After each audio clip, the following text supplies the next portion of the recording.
961. C'est le nombre de jours qui restent avant les Jeux de Los Angeles au 1er janvier 2026. 961 jours. Ça paraît énorme, mais quand tu rêves de quelque chose depuis tellement longtemps, ça commence à paraître de plus en plus proche. Paris 2024, ça a été magique, inoubliable. Mais c'était pas le sommet. C'était même pas le rêve à la base. Le rêve, ça a toujours été Los Angeles. Mais si Paris m'a bien appris quelque chose, c'est qu'il faut toujours rêver encore plus grand que même nos rêves les plus fous. Juste au cas où ils se réaliseraient. Après mes premiers Jeux 2025, c'était l'année où j'ai reconstruit mes bases. L'année pour repartir sur un nouveau cycle de 4 ans. Pour réapprendre mon corps, ma tête, mes limites. Et je sais que 2027 et 2028 seront la dernière ligne droite. Les années où j'aurai moins de marge d'erreur. Alors 2026, c'est quoi ? 2026, c'est l'année entre deux mondes. Une année encore en transition, mais qui peut quand même être décisive. L'année où j'affine les détails, où j'optimise tout ce que je peux optimiser, où je continue d'apprendre aussi. Mais pour moi, ce sera avant tout l'année où je continue de devenir l'athlète que je serai en 2028. Mais avant de commencer, si jamais vous me connaissez pas, vous êtes nouveau ici, moi c'est Camille, je suis para-triathlète, j'ai une sclérose en plaques depuis 2019 et aujourd'hui je fais du triathlon à temps plein. J'ai terminé 4e de mes premiers Jeux à Paris et je suis actuellement championne du monde. Et sur cette chaîne, je vous emmène avec moi un peu partout pour vous montrer ce qu'est la vie d'athlète de haut niveau avec un handicap, de façon réaliste, sans filtre et le plus authentique possible pour vous montrer ce que c'est la route jusqu'à Los Angeles 2028. Donc bienvenue!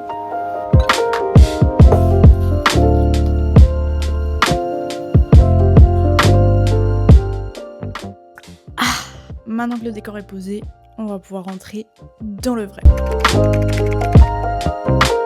Donc cette année, je me suis fixé, on va dire, 3 macro-objectifs qui vont rythmer cette petite série et qui vont permettre d'avoir un peu un cap, parce que bon, c'est vrai, toutes les saisons se ressemblent, on va pas se mentir. Tous les ans, il y a championnat, tous les ans, il y a à peu près les mêmes courses sur le circuit. Les objectifs principaux, ils changent pas vraiment parce que c'est toujours de progresser, d'être le meilleur possible et de pas se blesser. Mais donc du coup, qu'est-ce que j'ai comme objectif pour lier un peu tout ça finalement ? Parce qu'au final, 2026, ça reste une saison comme les autres, avec son lot de compètes, d'objectifs, de doutes. Mais en fait, je sais pas si j'ai envie de courir autant cette année. Je crois que j'ai vraiment envie de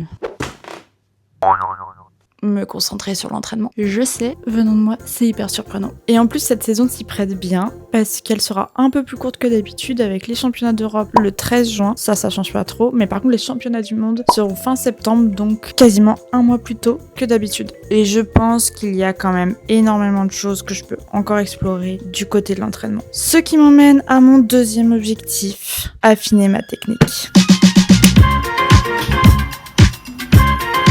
Est-ce qu'on est surpris par cet objectif ? Nope. Est-ce qu'on a quelque chose d'autre à dire là-dessus ? C'est pas trop tôt. Que ce soit en natation, en vélo ou en course à pied, je veux m'améliorer dans les 3 sports techniquement. Bon, c'est sûr, rien que le fait de s'entraîner régulièrement, ça améliore la technique, mais je vais aller un petit peu plus loin que ça. Je veux devenir plus propre, plus efficace, plus fluide. Bon, évidemment, tout ça dans la mesure du possible avec mon handicap. Parce qu'on va pas se leurrer, j'aurai jamais la foulée de Faith Kipyegon.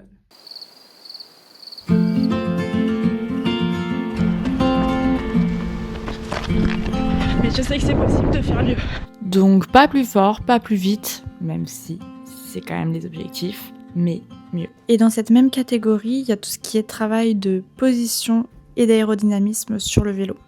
Et enfin, 3e objectif, continuer d'optimiser mon énergie. Je dis continuer parce que je sais que je suis quand même déjà bien avancée sur ce sujet. Bon, ça en même temps, je suis un peu obligée avec ma sclérose en plaques. Mais bon, c'est un équilibre qui se construit sur le long terme et je trouve ça cool de vous partager un peu tout ce que je fais pour optimiser ma récupération. Si ça vous intéresse, bien sûr. D'ailleurs, dites-moi en commentaire si vous avez des questions là-dessus ou même sur autre chose. Spoiler alerte, je dors beaucoup. Comme tous les ans, je me mets l'objectif de faire plus d'étirements et plus de mobilité. Je n'ai encore jamais réussi à tenir cet objectif, il faut le savoir. J'ai des routines, je connais les exercices, je me sens toujours mieux après, mais pour une raison qui m'échappe, je n'arrive pas à m'y tenir.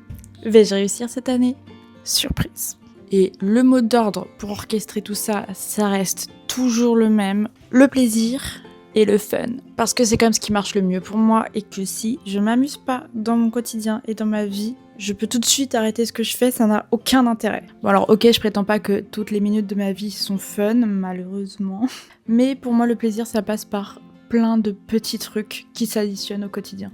c'est faire ce genre de vidéos par exemple, mais aussi faire des pauses café au milieu d'une sortie longue, nager en extérieur quand il y a un grand soleil, découvrir des paysages magnifiques, partager la douleur de l'entraînement avec les copains, se faire son meilleur petit déj après s'être levé à 6h du mat pour aller nager, ressentir cette sensation indescriptible de flow pendant qu'on court, partager des voyages, des victoires, des entraînements, des découvertes avec des personnes qui sont proches de moi et se marrer quoi qu'il arrive. Parce que bon, ok, c'est mon rêve, ok, c'est toute ma vie, mais ça reste que du triathlon. Et je pense que c'est ça ce qui me rapprochera le plus de l'athlète que je veux être en 2028. C'est me sentir libre, aligné avec ce que je fais, faire les choses sérieusement, mais pas trop me prendre au sérieux non plus. Donc voilà, cette saison je vais peut-être moins courir, mais je vais peut-être mieux me préparer. Je vais me rapprocher petit à petit, 1% par 1% de l'athlète que je serai en 2028. Et c'est bien évidemment ce que je partagerai ici. Pas que des chiffres, pas que des séances, parce qu'il y en a 15 000 sur YouTube. Et que je ne suis pas non plus experte de ça. Mais par contre, je peux vous partager mon expérience, mon quotidien, d'une paratriathlète qui veut juste être la meilleure version possible d'elle-même. J'espère que vous êtes prêts. Bienvenue dans ma saison 2026. Allez, ciao!